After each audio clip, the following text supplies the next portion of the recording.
Hello, welcome you all in this video. आज हम लोग कंटिन्यू करते हैं मीडिएवल हिस्ट्री में बलबन से। हम लोग लास्ट टाइम 3 राजाओं के बारे में हमने पढ़ा था। मशहूर शाह तक हम लोग कंप्लीट कर चुके थे। उसके आगे से आज हम लोग पढ़ेंगे बलबन के बारे में। बलबन जो है, अभी हम लोग दिल्ली सल्तनत पढ़ रहे हैं। दिल्ली सल्तनत में हम लोग सबसे पहले गुलाम वंश के बारे में पढ़ रहे हैं। आप लोग जानते हैं यहाँ पे हम लोग 5 वंश के बारे में पढ़ते हैं दिल्ली सल्तनत में। तो सबसे पहला अपना वंश है गुलाम वंश। और पीछे के मैंने सारे वीडियोस जो भी मैं पढ़ा चुका हूँ वो मेरी प्लेलिस्ट में आप जाएंगे मीडिएवल हिस्ट्री में, वहाँ पे आपको मिल जाएंगे। तो मैं मशहूर शाह तक ख़त्म कर चुका हूँ और ये हमारे गुलाम वंश का आखिरी राजा है। आज हमारा गुलाम वंश ख़त्म हो जाएगा, इसके बाद हमारा नया वंश शुरू होगा जिसका नाम है खिलजी वंश। तो आज हम गुलाम वंश के आखिरी शासक, आखिरी राजा की, आखिरी सुल्तान की बात करते हैं जिसका नाम है बलबन, जो कि 1265 से लेकर 1287 ईस्वी तक दिल्ली सल्तनत की गद्दी पर बैठता है। तो शुरुआत करने से पहले हम लोग एक कोट की बात करते हैं। यहाँ पे आप एक कोट देख सकते हैं। मुबारका ईजी ने कोट लिखा है कि books are our best friends because they are the one who are never going to cheat us. They will only give us the best knowledge they have. पता है, हमारी लाइफ में अगर हम बुक्स से प्यार कर लेना तो इनसे अच्छा फ्रेंड हमारा कभी कोई नहीं हो सकता। ये जो मैं बोल रहा हूँ ये सब आप लोग बचपन से ही सुन चुके हैं, आप लोग सुनते आ रहे हैं, हर कोई बोल रहा है। लेकिन एक बार इस चीज़ को फील करके तो देखो, एक बार अपनी लाइफ में इसको उतार के तो देखो, मज़ा आ जाएगा ज़िंदगी जीने का। आज के टाइम पे हर कोई प्रॉब्लम में है, मतलब हर कोई निगेटिविटी में जी रहा है। ये प्रॉब्लम है, वो प्रॉब्लम है। आज के अगर हम यूथ की बात करें, हम लोग अपने लोगों की बात करें तो हम लोग, कोई प्यार में मर रहा है, कोई अपनी नसें काट रहा है, कोई कुछ कर रहा है, किसी का कोई पंगा है। तो पता है, अगर हम इन सारी चीज़ों से हटकर अगर हम सिर्फ और सिर्फ अपनी बुक्स की तरफ अपना ध्यान लगा लें तो यकीन मानो हमें ये बुक्स कभी चीट नहीं कर सकती हैं। और बाकी के लोग आप देखोगे लाइफ में, पता नहीं, किसी पे आप बिलीव नहीं कर सकते हो। सबके दो दो मुंह हैं, दो दो शक्लें हैं, कुछ आप नहीं बता सकते हो कौन कैसा है कौन कैसा नहीं है। Can't say anything about anyone. ठीक, तो फिर बस बुक से प्यार करो। ये आपको ना क्या क्या दे सकती हैं जो आप सोच भी नहीं सकते हो, या आपको वो सब कुछ दे सकती हैं जो आपने अपने सपने में भी नहीं सोचा होगा। चलिए हम लोग आगे बढ़ते हैं और आगे बात करते हैं गैसुद्दीन बलबन के बारे में देखते हैं। तो अगर हम इसकी बात करें तो इसका वास्तविक नाम बहाउद्दीन था। गैसुद्दीन बलबन का वास्तविक नाम था बहाउद्दीन। ये सवाल ऑलरेडी पूछा जा चुका है। ठीक, अब हम आगे बात करते हैं। आगे पीछे हमने पढ़ा था इल्तुतमिश के बारे में। इल्तुतमिश जो है वो इल्वरी जनजाति का एक तुर्क था। तो वैसे ही सेम एज आपका जो गैसुद्दीन बलबन है, ये भी आपका इल्वरी जनजाति का ही तुर्क था। ये सवाल आपसे पूछें कि बलबन कौन सी जनजाति का तुर्क था, या फिर आपसे दूसरे तरीके सवाल पूछ लेते हैं कि इल्तुतमिश की तरह ही वो कौन सा दिल्ली सल्तनत का या वो कौन सा गुलाम वंश का शासक था जो इल्वरी जनजाति से संबंधित था। तो आपको आंसर करना है, वो था गैसुद्दीन बलबन, जो कि 1265 टू 1287 दिल्ली सल्तनत की गद्दी पर बैठता है।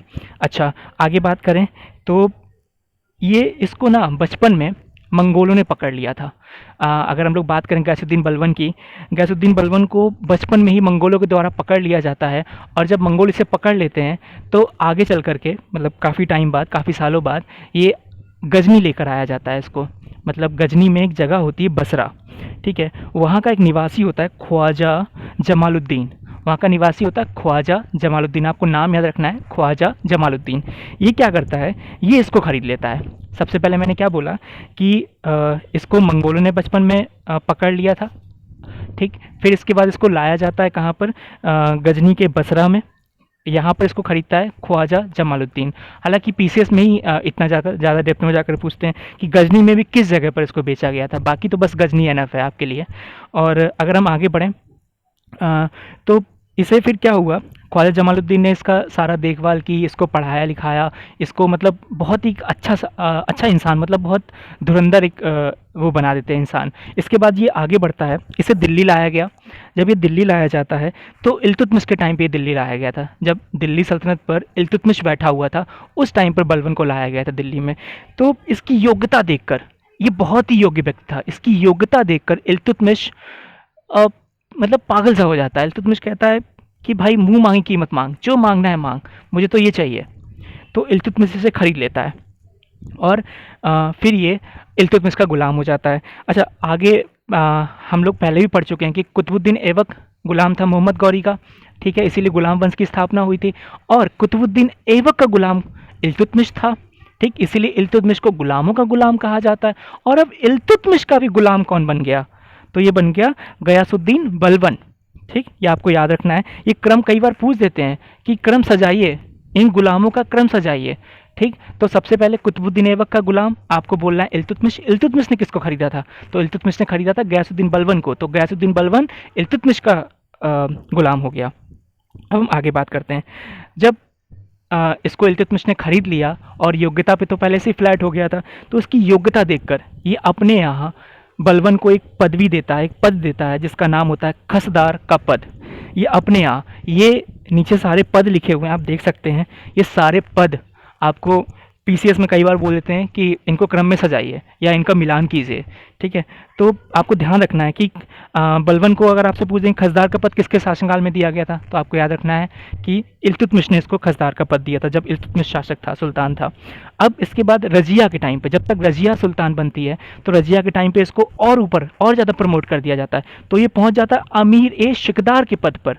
अमीर ए शिकदार के पद पर ये पहुंच जाता है, ठीक। पहले किस पर ये नियुक्त किया गया था, तो इसे पहले खसदार का पद मिला, खसदार के बाद ये अमीर ए शिकदार रजिया के शासनकाल में पहुंच गया।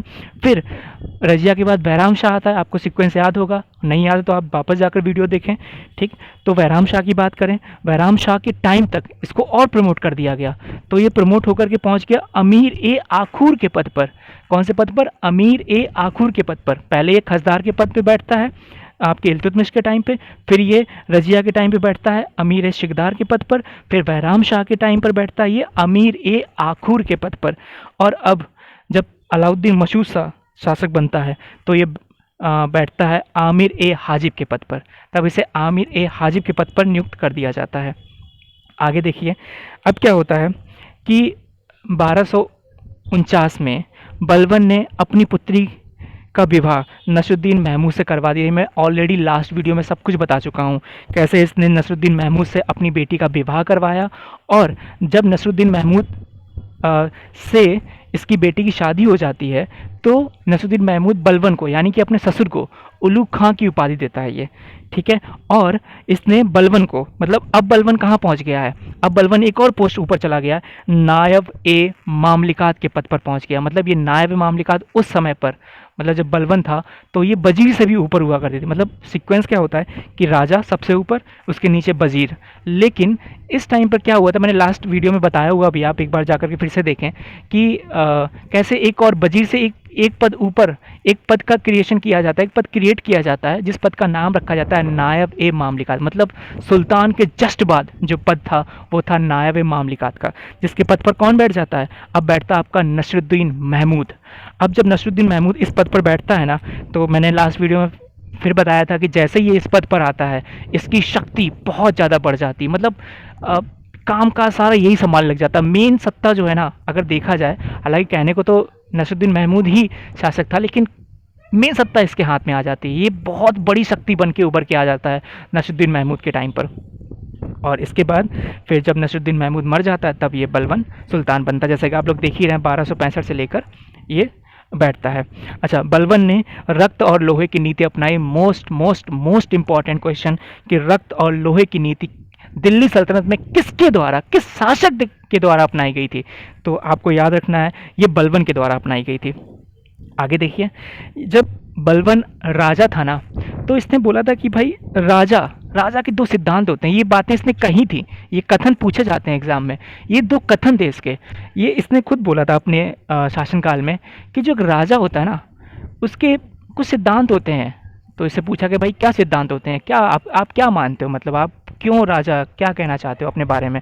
तो ये बोलता है भाई मैं मेरे बारे में एज ए सुल्तान, मैं मेरे बारे में बोलता हूँ कि भाई सुल्तान का जो पद है ना वो ईश्वर के द्वारा प्रदत्त होता है। मतलब ये ईश्वर ने, अगर कोई भी इंसान सुल्तान बनता है ना तो फिर वो आप उसे ईश्वर ही मान लें, क्योंकि यहाँ तक आना सबके बस की बात नहीं होती है। और भाई देखो ना इसको, ये कहाँ पे, मतलब कुछ भी नहीं था, ही वॉज नथिंग, कुछ भी नहीं था। इसको कैसे उठाया गया, ठीक है, इसका अपहरण हुआ, फिर इसको कैसे गजनी के बसरा में लेकर आया गया, वहाँ जब ख्वाजा जमालुद्दीन इसे खरीदते हैं, फिर कहाँ ये दिल्ली लाया गया, कहाँ ये दिल्ली में ला करके बेचा जाता है, फिर कैसे एक एक पोस्ट ऊपर बढ़ रहा है, और फिर कैसे मतलब ये कैसे यहाँ तक पहुँचा। तो जब ये यहाँ तक पहुँचता है ना जिस तरह से, तो इसको लगता है कि नहीं यार, भगवान का ना, ईश्वर का पूरी तरीके से मेरे ऊपर हाथ है, यहाँ तक आना सबके बस की बात नहीं है। तो इसको लगने लग जाता है कि मैं ही भगवान हूँ, या फिर भगवान सिर्फ उन लोगों को ही सुल्तान बनाते हैं जो मतलब भगवान के सबसे प्रिय होते हैं, जो उनके सबसे पास में होते हैं। ये इसका अपना मानना था बलबन का। और इसकी दूसरा इसका कथन था कि सुल्तान का निरंकुश होना आवश्यक है।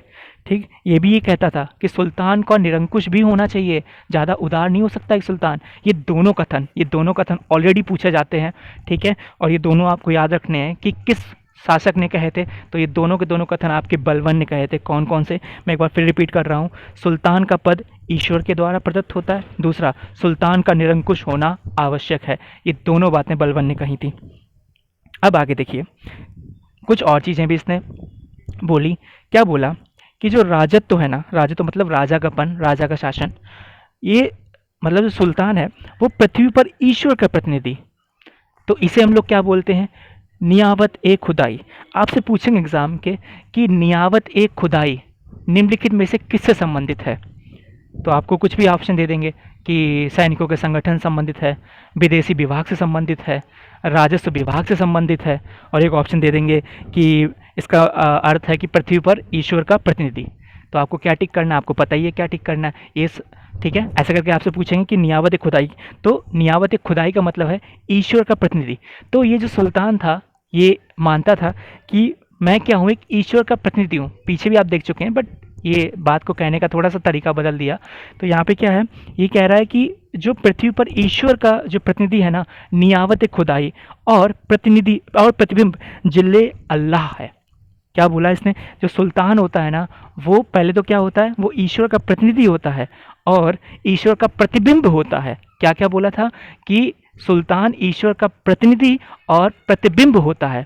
ईश्वर का प्रतिनिधि मतलब नियावत खुदाई, और ईश्वर का प्रतिबिंब अर्थात जिले अल्लाह होता है। ये आपको याद रखना है। आगे, इसने सम्राट के पद को दैवीय घोषित कर दिया। ये भी आपको याद रखना है, ये बहुत बार पूछा गया है कि किसने अपने आप को भगवान की उपाधि दे दी, किसने अपने आप को भगवान मानने लग गया, कौन सा वो दिल्ली सल्तनत का शासक था, तो वो था बलबन। इसने अपने आप को देवता, भगवान, ईश्वर घोषित कर दिया। तो इसने क्या बोला, और सारी की सारी सत्ता अपने हाथों में केंद्रित कर ली भाई, कि सब कुछ मेरे हाथ में है, मैं ही भगवान हूँ, मैं ही गॉड हूँ, मैं ही सब कुछ हूँ, मैं ही दुनिया चला रहा हूँ, मैं ही सब कुछ कर रहा हूँ, तो बस मैं ही सब कुछ हूँ। अच्छा, आगे बढ़ते हैं। अब देखिए, ये आपके हैं बलबन साहब, इसमें देखिए, मेरा वचन ही मेरा शासन है, ऐसा ये बोल रहे हैं, ठीक है। अब तो इन्होंने क्या क्या शुरू किया था, इन्होंने शुरू किया एक सिजदा और पावोस। पूछेंगे आपसे, सिजदा और पावोस किसने शुरू किया, या दूसरे तरीके से घुमा के पूछेंगे, सिजदा से आप क्या समझते हैं, पावोस से आप क्या समझते हैं। सिजदा का अर्थ होता है सिर झुकाकर बैठना। अगर आप जब बलबन शासक था, जब बलबन सुल्तान था, उस टाइम पे अगर आप उसके दरबार में गए, अगर आप उससे मिले, तो आपको उसके सामने सिर झुकाकर बैठना पड़ेगा। दैट वॉज सिजदा। ये सिजदा था जो कि बलबन के टाइम पर चल रहा था, ठीक। और पावोस भी इसने चलाया कि अगर आप उनके दरबार में पहुंचते हो तो आपको सुल्तान के पांव को चूमना पड़ेगा। ये भी इसी के टाइम पर था। तो सिजदा और पावोस ये भी इसने शुरू किया हुआ था। और क्या, इसने अपने आप को दैवीय वो घोषित कर लिया था। और पीछे आप देख ही चुके, ये कह रहा था कि मैं ईश्वर का प्रतिनिधि यानी नियावत खुदाई और ईश्वर का प्रतिबिंब हूँ यानी जिले अल्लाह। ये सब कुछ इसने अपने बारे में बोला, ठीक। चलिए आगे देखते हैं। आगे इसने क्या किया, इसने इल्तुतमिश द्वारा शुरू किए गए तुर्कान ए चहलगामी तथा चालीसा दल के गठन को समाप्त कर दिया। भाई इल्तुतमिश अगर आपको नहीं याद है तो go and watch again that video कि क्या बताया था मैंने उसमें, ठीक है। तुर्कान ए चहलगामी था क्या, इसका मतलब क्या है, इसका अर्थ क्या है, ये मैंने वहाँ पे बताया हुआ था जब मैंने इल्तुतमिश पढ़ाया था। चालीसा दल क्या है, ठीक, चालीसा दल या गुलाम चालीसा दल ये क्या है, तो ये भी मैंने बताया हुआ था। ये है क्या चालीसा दल का मतलब, ये करते क्या थे, तो ये आप वापस जाकर वीडियो देखिए वहाँ पर। तो इल्तुतमिश ने बनाया था, तुर्कान चहलगामी विभाग था और एक चालीसा दल का गठन किया था। ये दोनों इसने समाप्त किए। ये भी पूछेंगे आपसे कि चालीसा दल का जो समाप्ति की गई थी वो किसके शासनकाल में? बनाया तो इल्तुतमिश ने था, लेकिन इसको आगे जाकर कौन समाप्त करता है? तो आपको देना है ऑप्शन आंसर बलबन करता है। ठीक, अब देखो क्या हुआ इसके टाइम पर ना, बलबन के टाइम पर मंगोले बहुत आक्रमण कर रहे थे, मतलब बहुत दिक्कतें हो रही थी इसको मंगोलों से। अब मंगोलों के बारे में आपने सुना ही होगा, चंगेज़ खां वगैरह, ठीक है, नहीं तो आगे आएगा, अपने पूरे पूरे टॉपिक्स होंगे इनके ऊपर, ठीक है, जब हम लोग मराठे वराठे ये सब पढ़ेंगे तो सब कुछ जानेंगे इनके सब के बारे में। तो अभी आप इतना जान लो कि इसके टाइम पर, बलबन के टाइम पर क्या था, उत्तर पश्चिम सीमा पर इसने सुदृढ़ दुर्ग का निर्माण कराया। क्यों कराया? ये अगर पूछें क्यों कराया तो आपको आंसर देना है मंगोलों के आक्रमण से बचने के लिए। ठीक, आगे आप पढ़ेंगे भी कि इसका एक बेटा होता है, वो मर जाता है। ठीक है, वो मर जाता है सिर्फ इसीलिए क्योंकि मंगोले बार बार आक्रमण कर रहे थे जब ये शासक था, और उन्हीं से लोहा लेते वक्त इसका बेटा मर जाता है। ठीक है, वो आप आगे देखेंगे, जिसका नाम होता है मोहम्मद खां। अच्छा, अब क्या था, आगे देखिए, इसमें अपने दरबार में प्रतिवर्ष फारसी त्यौहार, एक फारसी त्यौहार होता है नवरोज। पहला क्वेश्चन बन गया यहाँ से कि नवरोज कौन सा त्यौहार है? तो आपको आंसर करना है फारसी त्यौहार है। ठीक, इसके दरबार में बड़ी शानो शौकत से मनाने की प्रथा प्रारंभ करी गई कि भाई नवरोज मनाया जाएगा, वो भी बड़ी शानो शौकत से। इसकी प्रथा किसने शुरू करी? तो इसकी प्रथा शुरू की थी आपके बलबन ने। ठीक है, और ये आपको ध्यान रखना है। अब आगे देखिए, अभी मैंने बताया बलबन के दो पुत्र थे, एक का नाम था मोहम्मद खां, एक का नाम था बुगरा खां।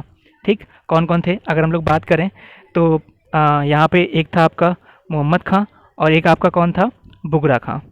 ठीक, बुगरा खां, सॉरी, एक आपका मोहम्मद खां और एक आपका कौन था? बुगरा खां।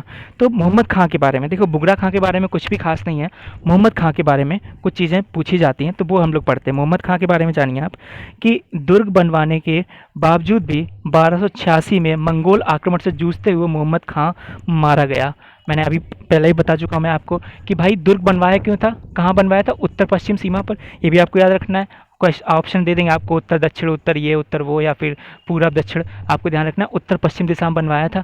इसके बावजूद भी, दुर्ग बनवाने के बाद भी इसका बेटा सलामत नहीं रह सका। या तो फिर क्या होता है कि 1286 में, आपको सन याद रखनी है, 1286 में इसका बेटा जो है आक्रमण से, मंगोलों से आक्रमण करते वक्त जूझते हुए मर जाता है। ठीक, इसके बाद अब इसका बेटा, मान लो बलबन बैठा हुआ दिल्ली पे, ठीक, तो इसका जो बेटा था ना, ये संभाल रहा था मुल्तान, सिंध और लाहौर। इसके पास ये तीन जगह की वहाँ पर जागीरदारी, या आप कह लो कि शासक बन करके बैठा हुआ था इसका बेटा, ये सब कुछ संभाला था। तो आप मुझे खुद बताना, ये पश्चिम दिशा में पड़ेगा ना सारा का सारा, ये आपके जो मुल्तान हो गया, सिंध हो गया, लाहौर हो गया, तो आपका उत्तर पश्चिम की तरफ ही पड़ेगा। उधर ही दुर्ग भी बनाया गया था, तो उधर ही सबसे पहले मंगोले आते हैं, तो मंगोलों का इसी के साथ सामना होता है और ये अटैक करता है। ये भी बहुत बहादुर था मोहम्मद खां, और बहुत बहादुरी से लड़ा था और लड़ते लड़ते मारा गया ये। अब क्या होता है कि आपसे क्वेश्चन पूछे जाते हैं यहाँ पर अमीर खुसरो और अमीर हसन के बारे में। अमीर खुसरो और अमीर हसन, ये दोनों ही सबसे पहले कहाँ पर थे? तो ये मोहम्मद खां के दरबार में थे। कौन? अमीर खुसरो और अमीर हसन, ये दोनों ही सबसे पहले कहाँ पर थे? तो ये थे आपके इसके मोहम्मद खां के दरबार में थे। लेकिन जब इसकी मृत्यु हो जाती है मोहम्मद खां की, तो ये लोग कहाँ चले जाते हैं? तो ये लोग बलबन के दरबार में चले जाते हैं। अब क्या होता है कि पुत्र के वियोग में, देखो 1286 यानी 1286 में इसकी मृत्यु होती है और 1287 में ये बलबन खुद भी मर जाता है अपने पुत्र के वियोग में। इतना परेशान हो जाता है, इतना परेशान हो जाता है कि मेरा पुत्र मर गया, मुझसे पहले मेरा पुत्र चला गया, इसके वियोग में ये मर जाता है। अब क्या होता है, जब बलबन की मृत्यु हो जाती है तो उसके दो पौत्र होते हैं, पौत्र मतलब पुत्र का पुत्र। ठीक, तो एक का नाम होता है कैकुवाद, एक का नाम होता है कायूमर्स। ठीक, कैकुवाद और कायूमर्स, ये दोनों शासक बनते हैं। बलबन के बाद दो और शासक आते हैं। ठीक, तो कायूमर्स की बात करें, कायूमर्स सबसे लास्ट में बैठता है, मतलब सबसे पहले कैकुवाद आया, वो बैठा और तुरंत ही हट गया। फिर इसके बाद आपका कायूमर्स बैठता है, ये 1290 में इसकी हत्या कर दी जाती है। किसके द्वारा? ये बहुत ही अयोग्य शासक होता है, इसमें कुछ भी ऐसी क्षमता नहीं होती जो ये कुछ और आगे सोचे। तो जलालुद्दीन फिरोज जो होता है ना, वो इसकी हत्या कर देता है। आगे बताएंगे जलालुद्दीन फिरोज शाह कौन जलालुद्दीन फ़िरोज़ खिलजी जो था वो कौन था, कहाँ की जागीरदारी कर रहा था, क्या था, कैसे इसने इसकी हत्या करी, वो सब हम लोग आगे डिस्कस करेंगे जब अगला वंश आएगा अपना खिलजी वंश। अभी आप इतना याद रखिए कि 1290 में जलालुद्दीन फ़िरोज़ खिलजी ने हत्या कर दी इसकी और एक नए वंश खिलजी वंश की स्थापना की। ठीक, तो आज हमारा ख़त्म हो गया है गुलाम वंश। अब गुलाम वंश के बाद जो अपना अगला आएगा, अगला टॉपिक रहेगा अपना खिलजी वंश। अब खिलजी वंश के कौन कौन शासक आते हैं, कब से कब तक रहते हैं, क्या क्या काम किए, इट इज़ मोस्ट इम्पॉर्टेंट। और जो मैं कंटेंट दूंगा ना आपको, आप टेंशन ना लें, कंटेंट बहुत ही हाईली होगा, बहुत बहुत अच्छा कंटेंट होगा आपको जो मिलने वाला है। ठीक है, जो कि आप पीसीएस तक का एग्ज़ाम देके चले जाएंगे ना, आपको कोई क्वेश्चन अगर यहाँ से आता है ना मिडियल हिस्ट्री से, तो मतलब ही नहीं जो छूट जाए। ठीक है, तो चलिए मिलते हैं, थैंक यू सो मच।